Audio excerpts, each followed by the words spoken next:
Jake LaMotta, the former boxing champion whose life of violence in and out of the ring was portrayed in the movie Raging Bull, has died. Jake LaMotta photo supplied. LaMotta, who admitted intentionally losing a fight at the behest of mobsters, was in his 90s. LaMotta's seventh wife, Denise Baker, said that the boxer, who had been living in a nursing home in Miami, died of complications of pneumonia. Actor Robert De Niro, who won an Academy Award in 1981 for his movie portrayal of LaMotta, issued a statement saying, "Rest in peace, champ." LaMotta, who grew up in a rough neighborhood in New York City's Bronx borough, had a fearless ring style in which he closed in on an opponent, leaning low and forward, and began battering away with little concern about the shots he might take in return. He had a reputation for having the strongest chin in the sport. "Punches never bothered me that much," he once said. Jake LaMotta fights Sugar Ray Robinson. Photo supplied. LaMotta's career was highlighted by a rivalry with the legendary Sugar Ray Robinson, who beat LaMotta in 5 of their 6 matches, including an especially ferocious title bout in 1951. "The 3 toughest fighters I've ever been up against were Sugar Ray Robinson, Sugar Ray Robinson and Sugar Ray Robinson," LaMotta said. "I fought Sugar so many times, I'm surprised I'm not diabetic," he said in a line that he would use often. Fighting mostly as a middleweight, and known as the Raging Bull and Bronx Bull, LaMotta finished his 13-year career with 83 victories, 30 by knockout, 19 losses and 4 draws. He was never knocked out, and in 2002, Ring magazine ranked him 52nd on its list of the 80 best fighters of the previous 80 years.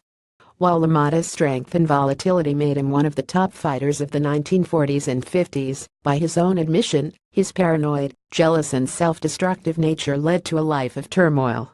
LaMotta was a hoodlum as a child, and as an adult, he was abusive to women and once severely beat his wife Vicky and his best friend after hearing they were having an affair.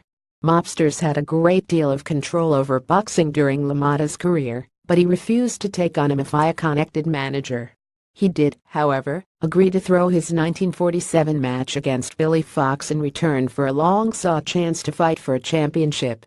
LaMotta was suspended for several months after the bout and admitted throwing the fight when he testified to a Senate subcommittee investigating boxing corruption in 1960.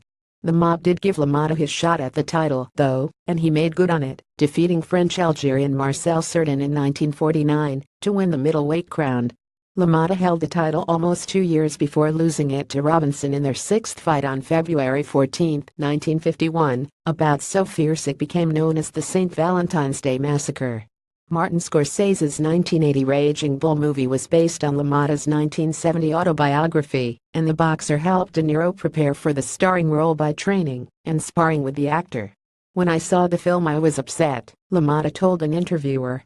"I kind of looked bad in it. Then I realized it was true. That's the way it was. I was a no-good bastard. It's not the way I am now, but the way I was then." After retiring from the ring, LaMotta tried stand-up comedy and had a few small acting roles, most notably in the Paul Newman-Jackie Gleason movie The Hustler and the 1960s sitcom Car 54, Where Are You? He opened a nightclub in Florida and in 1967 was sentenced to prison for 6 months on a charge of promoting prostitution. LaMotta had 6 children from his 7 marriages. Robinson was the best man at the 6th wedding.